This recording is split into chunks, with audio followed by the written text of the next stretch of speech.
এই মুহূর্তে গুরুত্বপূর্ণ সব আপডেট ও বাংলা সংবাদ দেখতে আপনাকে স্বাগতম। প্রথমে জানিয়ে দেব, যেভাবে এমপি মন্ত্রীদের খাট গরম রাখতেন মমতাজ বেগম। গভীর সমুদ্রে ট্রলারের ইঞ্জিন বিকল, 3 দিন ধরে সাগরে ভাসছেন 17 জেলে। ইউনূস সহ 4 জনের বিরুদ্ধে মামলার আবেদন। হরমুজে ফি নেবে ইরান, বন্ধু দেশ পাবে বিশেষ সুবিধা। দীর্ঘদিন ধরে জনসম্মুখে ইরানের বিপ্লবী গার্ডের প্রধান।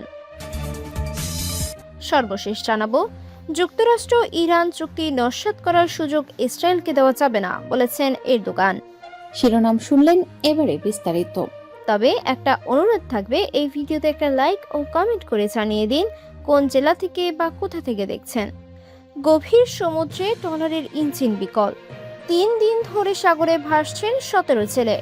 বরগুনার পাথরঘাটা থেকে গভীর সমুদ্রে মাছ শিকারে গিয়ে ইঞ্জিন বিকল হওয়ায় এফবি জাহান নামের একটি মাছ ধরা ট্রলার 3 দিন ধরে বঙ্গোপসাগরে ভাসছে। ট্রলারটিতে থাকা 17 জন জেলেকে উদ্ধারে কোস্টগার্ড ও মৎস্যজীবী ট্রলার মালিক সমিতি যৌথভাবে অভিযান চালাচ্ছে। শনিবার 4 জুলাই বিকেল 4টার দিকে বিষয়টি নিশ্চিত করেছেন বরগুনার মৎস্যজীবী ট্রলার মালিক সমিতির সভাপতি গোলাম মোস্তফা চৌধুরী। এর আগে সকালে ট্রলারটির মালিক মোহাম্মদ বেল্লাল হোসেন তাকে বিষয়টি অবহিত করেন।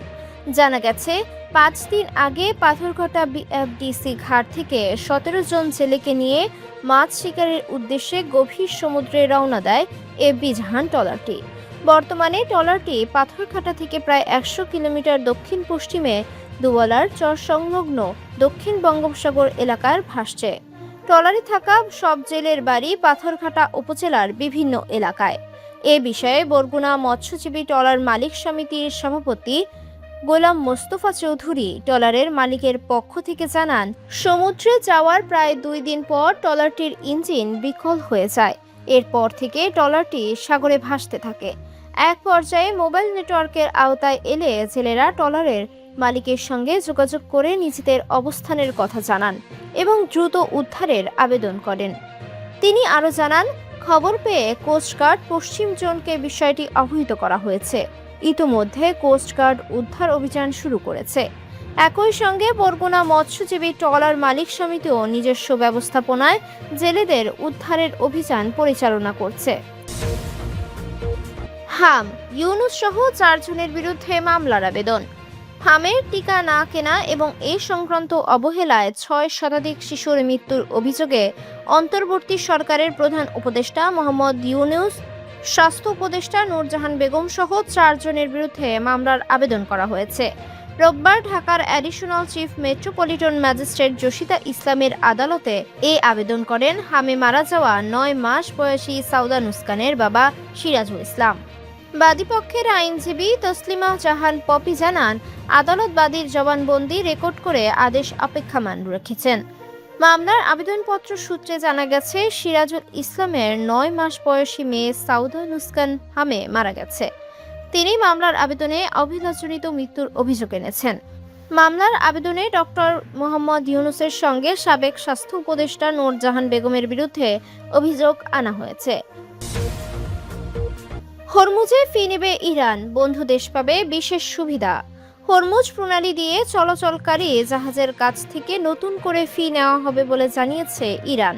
তবে যেসব দেশ কঠিন সময়ে ইরানের পাশে ছিল তাদের জন্য বিশেষ সুবিধা রাখা হবে বলেও জানিয়েছে তেহরান। শনিবার 4 জুলাই চীনের বেইজিংয়ে অনুষ্ঠিত ওয়ার্ল্ড পিস ফোরামে এ কথা বলেন দেশটিতে নিযুক্ত ইরানের রাষ্ট্রদূত আব্দুল রেজা রাহমানি ফাজলি। খবর এনডিটিভির।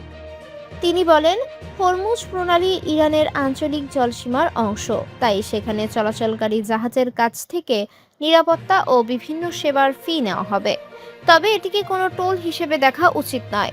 ফাজলির ভাষায়, ওমানের সঙ্গে সমন্বয় করে হরমুজ প্রণালীর জন্য নতুন ব্যবস্থাপনা গড়ে তোলা হচ্ছে। এর আওতায় নৌপথের নিরাপত্তা নিশ্চিত করা, জাহাজ চলাচল তদারকি এবং বিপুল সংখ্যক জাহাজ চলাচলের ফলে সৃষ্ট পরিবেশগত প্রভাব মোকাবিলার ব্যবস্থা নেওয়া হবে। তিনি আরও বলেন, যেসব দেশ আমাদের কঠিন সময়ে বন্ধুত্বপূর্ণ আচরণ করেছে এবং আমাদের পাশে দাঁড়িয়েছে তাদের জন্য অবশ্যই বিশেষ সুবিধা বিবেচনা করা হবে। বিশ্বের মোট অপরিশোধিত তেল ও তরলীকৃত প্রাকৃতিক গ্যাস পরিবহনের প্রায় 1/5 হরমুজ প্রণালী দিয়ে যায়। মধ্যপ্রাচ্যের যুদ্ধের সময় ইরান কার্যত এই নৌপথে চলাচল বন্ধ করে দিলে আন্তর্জাতিক জ্বালানি বাজারে তেলের দাম দ্রুত বেড়ে যায়। পরে যুক্তরাষ্ট্রের সঙ্গে যুদ্ধ বন্ধে একটি প্রাথমিক সমঝোতায় পৌঁছানোর পর ইরান হরমুজ প্রণালীতে আরোপিত অবরোধ তুলে নেয়। বর্তমানে সংঘাতের স্থায়ী সমাধানের লক্ষ্যে দুই পক্ষের মধ্যে আলোচনা চলছে। দীর্ঘদিন পর জনসম্মুখে ইরানের বিপ্লবী গার্ডের প্রধান।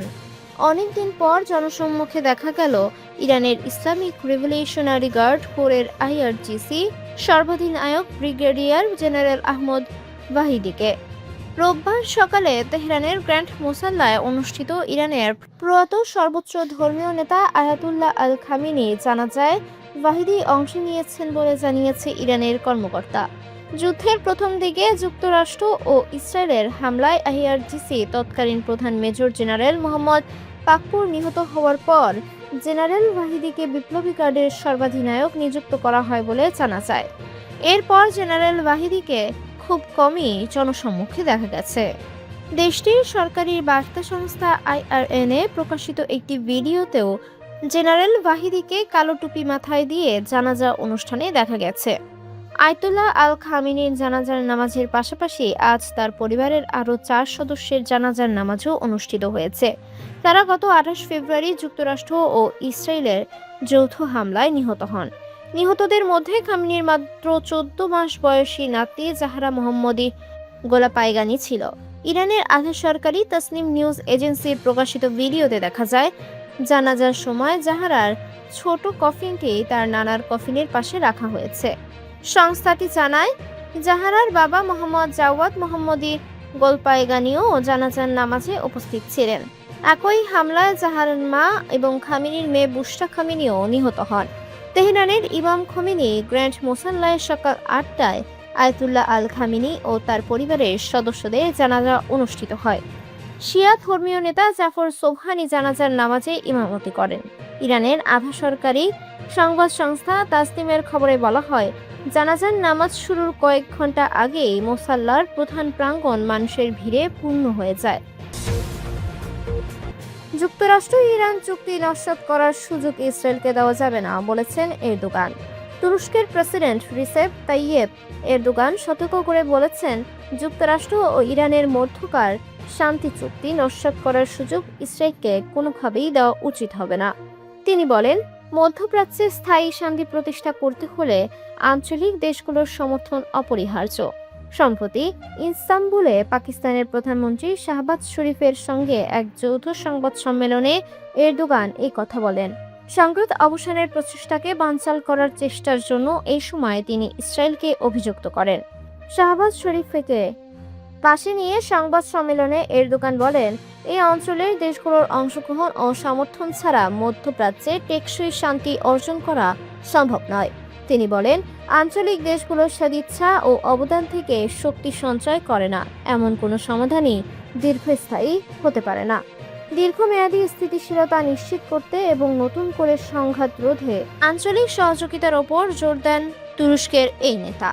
এরদোগান জানান, যুক্তরাষ্ট্র ইরান সমঝোতা স্মারক নস্যাৎ করতে ইসরায়েল যে অপচেষ্টা চালাচ্ছে তা গভীরভাবে পর্যবেক্ষণ করছে আশকারা। তিনি বলেন, যুক্তরাষ্ট্র ইরান চুক্তিতে ধ্বংস করার জন্য ইসরায়েল প্রশাসনের চেষ্টা আমরা নিবিড়ভাবে অনুসরণ করছি। তিনি আরও বলেন, বর্তমান যুদ্ধকেকো ইসরায়েল সরকারকে আমাদের এই ভূখণ্ডকে আবারও বারুদ ও রক্তের গন্ধে ডুবিয়ে দেওয়ার সুযোগ দেওয়া যাবে না। তুরস্কের প্রেসিডেন্ট বারবার যুক্তরাষ্ট্র ইরান চুক্তি দুর্বল করার জন্য ইসরায়েলকে অভিযুক্ত করে আসছেন। পাশাপাশি গাজা, লেবানন ও সিরিয়ায় ইসরায়েলের সামরিক অভিযানেরও ধারাবাহিক নিন্দা জানিয়ে আসছেন তিনি। সম্প্রতি যুক্তরাষ্ট্র ও ইরানের মধ্যে পাল্টাপাল্টি সামরিক হামলার পর কাতারে উভয় দেশের প্রতিনিধি দলের মধ্যে পরোক্ষ আলোচনা অনুষ্ঠিত হয়। সেই আলোচনার পরপরই এরদোগানের এই মন্তব্য সামনে এলো। ইরানের উপপররাষ্ট্রমন্ত্রী কাসেম গারিবাবাদি জানিয়েছেন, সমঝোতা স্মারকের যে কোনো লঙ্ঘন সম্পর্কে জানাতে ওয়াশিংটনের সঙ্গে একটি যোগাযোগ চ্যানেল স্থাপন করবে তেহরান।